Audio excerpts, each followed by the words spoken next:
Gaurkoan liburutegira gerturatu gara, Carlos Blanco Alguinaga liburutegira, eta ez da kasualitatea izan ere apirileko atarian gaude, eta liburaren eguna dela eta Iñaki Zeberiorekin egon nahi izan dugu, izan ere bera liburutegiko zuzendaria da, eta bere lana nolakoa den ezagutzeaz gainera, Irungo liburutegiaren funtzionamendua nolakoa den ezagutu nahi izan dugu barnetik beraz.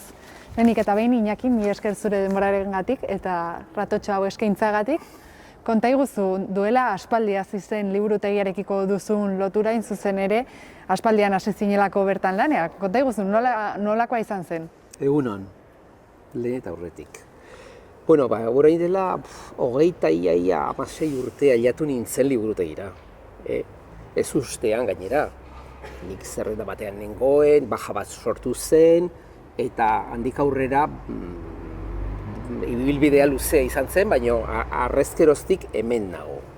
Eta konta iguzu, imaginatzen duten beste denboraren ostean, liburutegiak bizi izan duen hazkundearen lekuko izan zarela, zen gauzak aldatu dira ordutik, ez? Bai, gauza asko aldatu dira.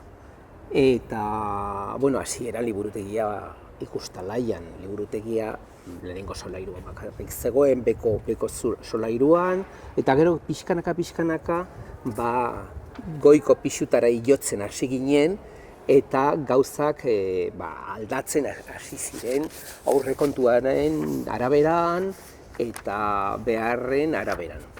Horixe da, gaur egun espazio honetan zaudete, CBA liburutegian, imaginatzen dut kokapen aldaketa hori garrantzitsua izango zela liburutegiarentzat, ezta? Bai, ikustalaiak zeuzkan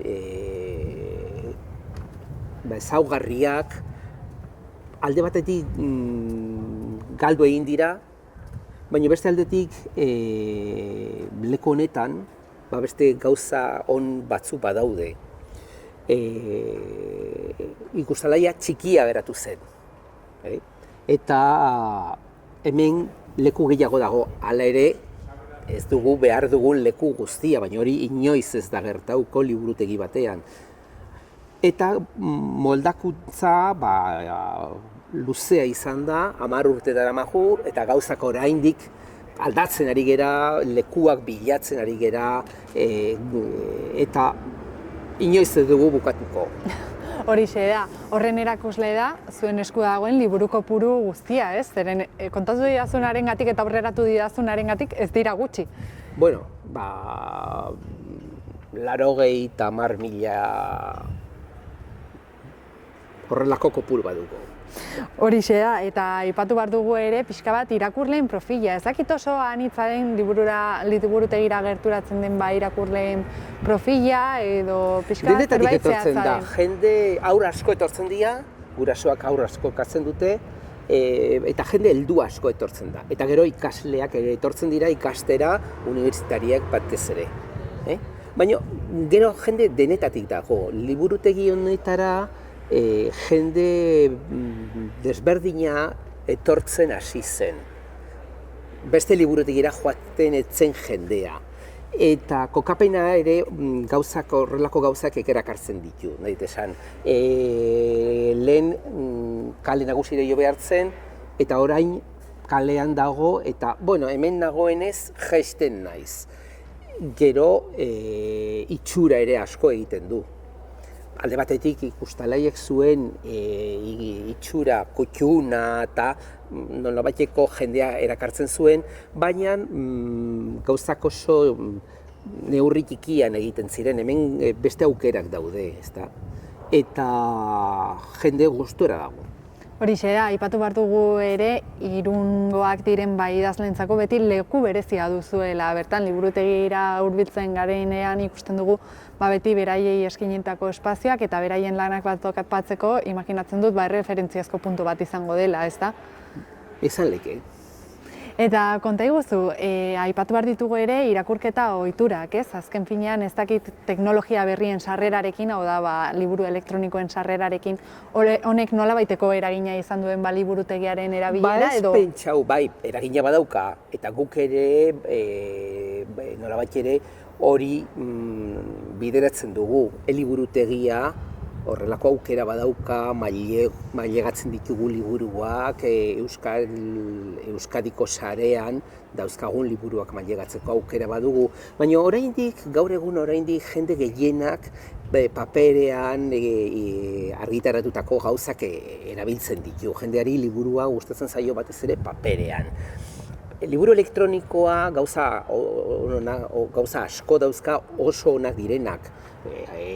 Izkiak handitzeko aukera, marratzeko aukera, baina papera oraindik beste kutsu badauka. Eta gehien ateratzen dena da liburua da.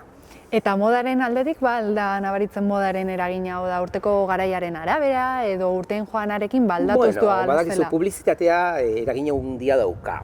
Ez dakiz saria, edo Nobel saria, edo Planeta saria, edo Euskadi saria. Jendeak eskatzen ditu, idazle horren liburuak ez dauzkazue, badaukazue, edo aldizkari batean agertzen den erreferentzi bat, hori nabaritzen da.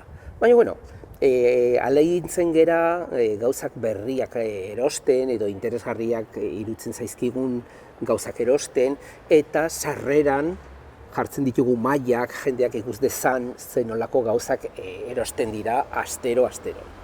Aipatu ditugu liburuak, liburutegi bat eta hitz egin da, ezinbestekoa da hori, baina bertan egiten diren jarduera guztiak ere aipatu gabe ezin genituen utzi, liburutegia, baina zerbait gehiago delako, gauza asko egiten direlako bertan, ezta? Bai, liburutegia beti da liburutegi bat baino gehiago, liburutegi gune kulturala bat da, beti izan da.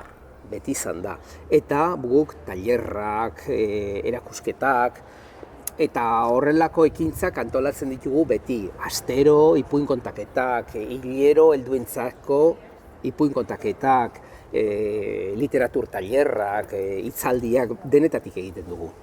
Aipatu behar dugu, orain apirilaren atarian gaudela, imaginatzen dut zuentzat liburuaren eguna zerbait berezia izango dela, ez?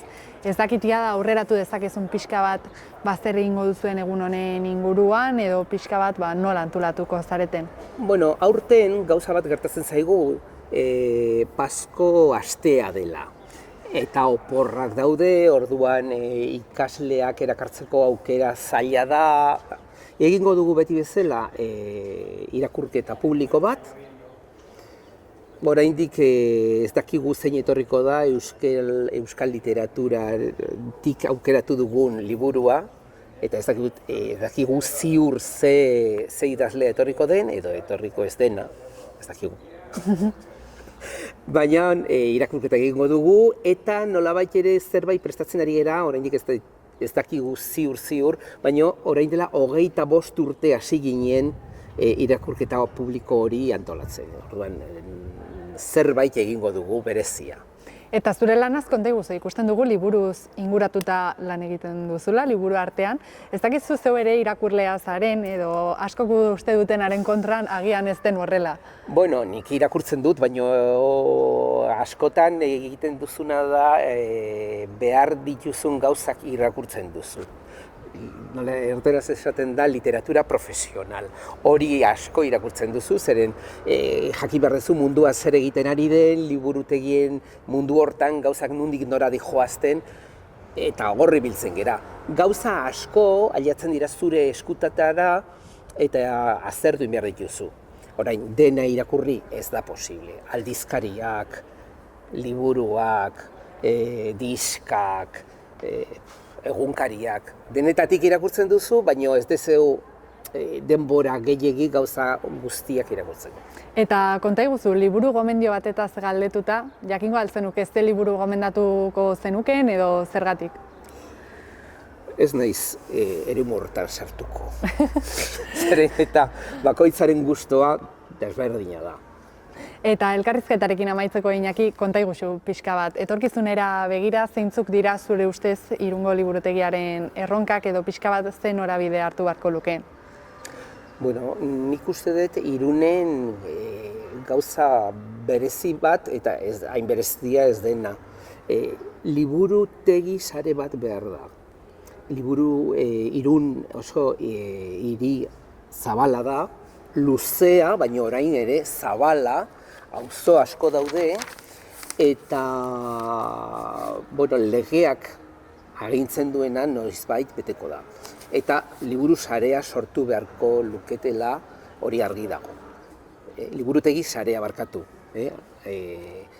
Noizbait sortu beharko da, baina udal liburutegi sarea.